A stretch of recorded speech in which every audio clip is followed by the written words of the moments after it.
Kita tahu di dalam serial Kimetsu no Yaiba terdapat beberapa misteri yang terasa cukup janggal. Salah satunya terjadi pada Nezuko Kamado. Kenapa dia bisa berubah menjadi iblis yang kuat? Kenapa dia bisa bertahan dari sinar matahari? Dan juga kenapa dia bisa berubah kembali menjadi manusia? Sebelum menjawab pertanyaan-pertanyaan itu, mari kita ulas lebih dulu mengenai latar belakang dan kekuatannya. So, enjoy this content and welcome to Analyze Character.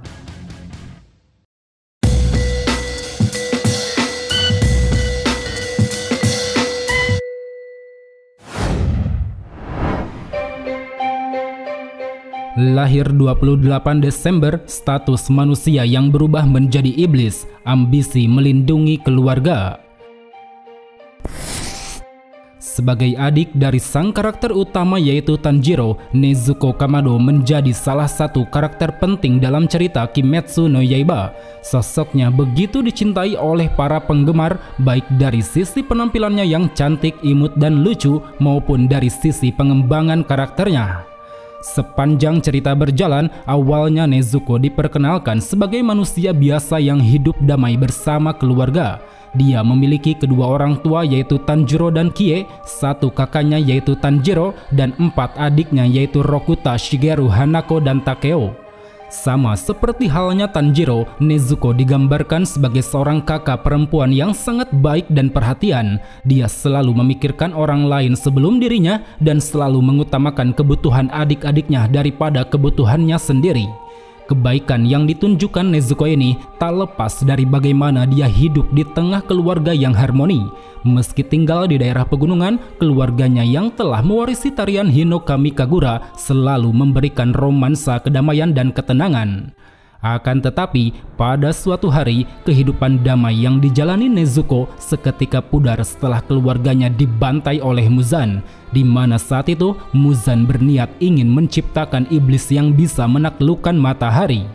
Walau berhasil selamat dari insiden tersebut, tapi Nezuko pada akhirnya harus berubah menjadi iblis. Dia memiliki bola mata berwarna merah muda, ujung rambutnya berwarna api, dan giginya memiliki sepasang taring tajam. Namun meski telah diubah menjadi iblis melalui kehendaknya yang kuat dalam melindungi keluarga, Nezuko masih mampu mempertahankan sisi manusianya. Berkat kehadiran Tanjiro yang selalu berada di sisinya, ditambah sugesti yang diberikan Urokodaki, Nezuko tahu mana yang harus dilawan dan mana yang harus dilindungi. Bahkan untuk mengembalikan kekuatannya sebagai iblis, dia tidak melakukannya dengan cara memakan manusia, melainkan dengan cara tidur. Maka tidak heran di antara para iblis kebanyakan, Nezuko telah dianggap sebagai sosok iblis yang berbeda. Selain memiliki kekuatan yang overpower, dia juga bisa mengendalikan emosinya. Oleh karena itu, di setiap perjalanan bersama Tanjiro yang telah menjadi pemburu iblis, Nezuko kerap kali membantu sang kakak. Melalui kemampuannya yang terus meningkat, dia selalu menolong Tanjiro di saat kondisi tengah kritis.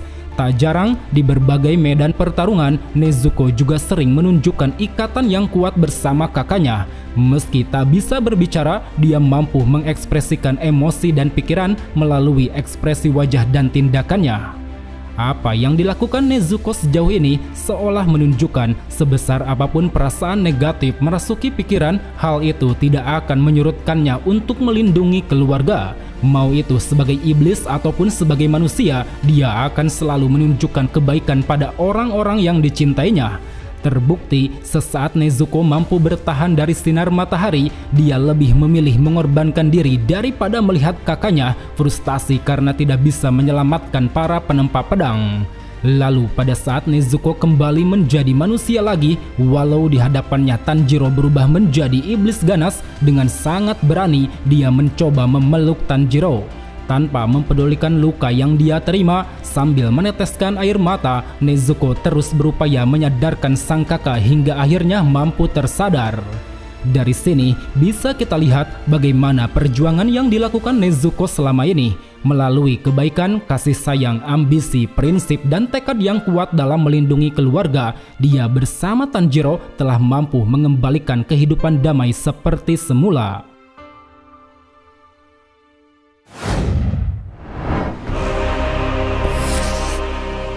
selama diubah menjadi iblis, Nezuko telah mendapatkan sebuah kekuatan besar. Layaknya iblis, dia memiliki kemampuan bertarung yang sangat hebat, mau dari segi kecepatan, refleks, kekuatan, stamina, regenerasi maupun ketahanan tubuh. Selain itu, sebagai sosok iblis yang dianggap spesial, Nezuko tentu memiliki kemampuan-kemampuan unik yang tidak dimiliki iblis lain. Salah satu yang paling mencolok yaitu pertumbuhannya yang luar biasa pesat. Dalam waktu singkat, dia bisa meningkatkan kekuatannya hingga mampu menyamai level kekuatan iblis bulan atas. Tercatat, selama perjalanan dan pertarungannya, Nezuko pernah mengeluarkan beberapa kemampuan luar biasa, di antaranya yaitu: pertama, perubahan ukuran. Ini adalah salah satu kemampuan unik yang tidak dimiliki iblis lain, yaitu mengubah ukuran tubuh sesuai kebutuhan. Dia bisa mengecilkan tubuhnya untuk bersembunyi di dalam kotak kayu milik Tanjiro, dan dia juga bisa memperbesar tubuhnya untuk digunakan dalam bertarung melawan iblis. Kedua, kekuatan fisik. Melalui keterampilannya dalam pertarungan tangan kosong, Nezuko memiliki kekuatan fisik yang luar biasa, terutama pada bagian kaki yang super kuat. Terbukti, hanya dengan menggunakan tendangan saja, dia sudah mampu menyudutkan beberapa iblis kuat, seperti mampu menendang balik bola tangan milik Susamaru, mampu menghentikan serangan Obi milik Daki, dan juga mampu melayangkan tendangan balik pada kloningan Hantengu. Ketiga, regenerasi luar biasa. Pada saat Nezuko pertama kali berubah menjadi iblis, kemampuan regenerasinya relatif lambat bila dibanding dengan para iblis lain. Namun seiring waktu berjalan, berkat pertumbuhannya yang luar biasa, kemampuan regenerasi Nezuko berevolusi dengan sangat pesat. Dia bisa menghubungkan kembali seluruh tubuh dan bagian tubuhnya yang terpisah, serta mampu menumbuhkan kembali lengan dan kakinya secara instan. Keempat, seni darah iblis. Sama seperti para iblis kebanyakan, Nezuko juga memiliki kemampuan dari teknik darah iblis. Namanya adalah pyrokinesis, sebuah kemampuan yang didasarkan pada manipulasi darah, di mana dia mampu menghasilkan ledakan api iblis berwarna merah muda. Menariknya, selain kuat dan berbahaya, ledakan api yang dihasilkan tidak berefek pada manusia, melainkan hanya berefek pada mereka yang memiliki unsur iblis saja. Seperti mampu membakar benang iblis milik Rui, membakar mantra mimpi milik Enmu, membakar tubuh Daki, membakar kloningan Hantengu, ataupun membakar Genya yang telah memakan daging iblis. Maka dari itu, di setiap pertarungan, teknik darahnya ini memiliki kegunaan yang multifungsi, dimulai dari membakar iblis untuk meningkatkan potensi serangan, membakar racun iblis untuk menyelamatkan seseorang dari kematian, ataupun mampu mengubah Nichirin Tanjiro menjadi merah terang sekaligus memberikannya kekuatan lebih. Kelima, fisiologi iblis abnormal. Bisa dikatakan, ini adalah sebuah kemampuan Nezuko yang tidak dimiliki iblis manapun. Dia mampu menahan rasa lapar pada daging manusia, mampu memulihkan kekuatannya dengan cara tidur, dan juga memiliki tingkat pertumbuhan yang luar biasa pesat. Berkat kemampuan dan kebiasaannya yang berbeda itulah, Nezuko berhasil berubah bentuk ke wujud iblis sepenuhnya. Disertai tato dan satu tanduk di dahinya, dia mendapatkan peningkatan kekuatan yang signifikan. Mau itu kecepatan, regenerasi, manipulasi darah, maupun kemampuan fisik, semuanya berada pada level kekuatan iblis bulan atas. Selain itu, berkat hal ini juga, Nezuko menjadi satu-satunya iblis yang memiliki kekebalan dari sinar matahari, yang mana hal ini pun membuatnya mampu berjalan di siang hari tanpa takut terbakar menjadi abu.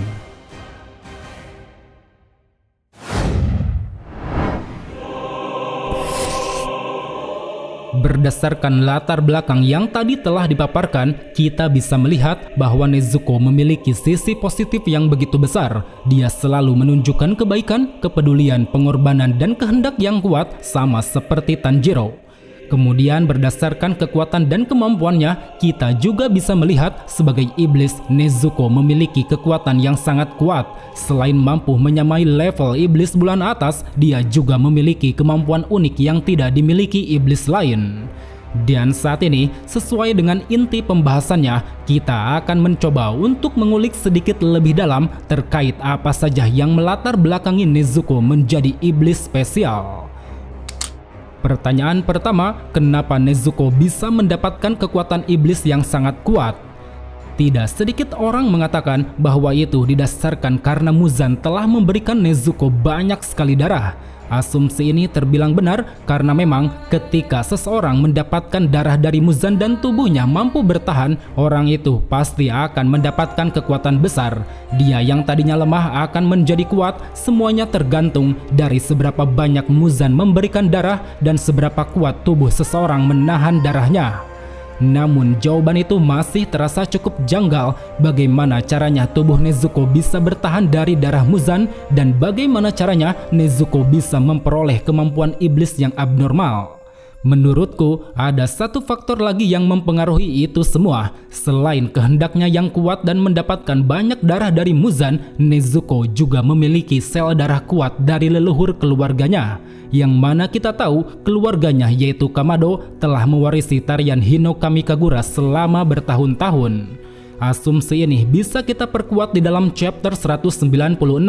Kedatangan Muzan ke kediaman Kamado dengan sengaja adalah untuk menciptakan iblis yang bisa melawan matahari. Ini seolah menunjukkan bahwa Muzan meyakini orang-orang yang memiliki kaitan erat dengan Yoruichi Sugikuni mempunyai komposisi sel darah yang kuat, seperti bagaimana dia merekrut Kokushibo sebagai iblis nomor 1 di pasukannya.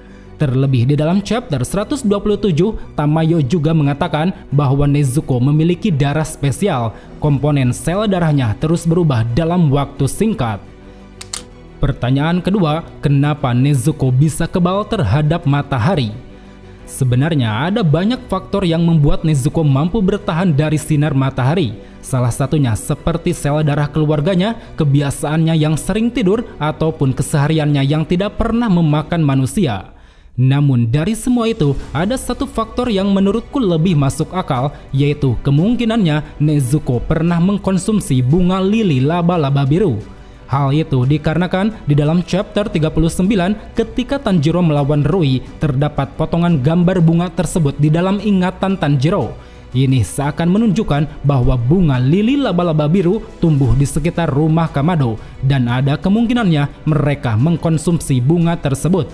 Hal itu juga telah dikonfirmasi di dalam fanbook Kimetsu no Yaiba. Bunga yang muncul di dalam chapter 39 adalah bunga lili laba-laba biru.